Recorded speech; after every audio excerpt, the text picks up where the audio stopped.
Satyavardhan kidnap కేసులో ఏటూ కొమ్మ కోటేశ్వరరావుకు Vijayawada SC ST court remand విధించింది. వైసీపీ నేత గన్నవరం మాజీ ఎమ్మెల్యే వల్లభనేని వంశీ కీలక అనుచరుడైన కోటేశ్వరరావు ఇవాళ ఉదయం పోలీసుల ఎదుట లొంగిపోయారు.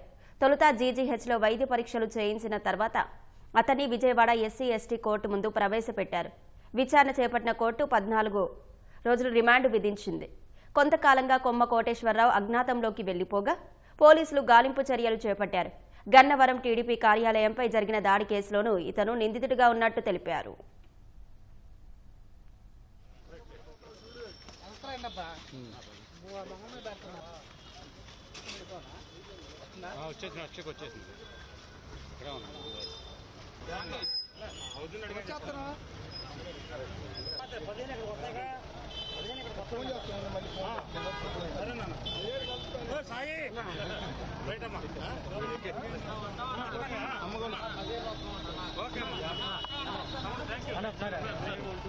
ఓకే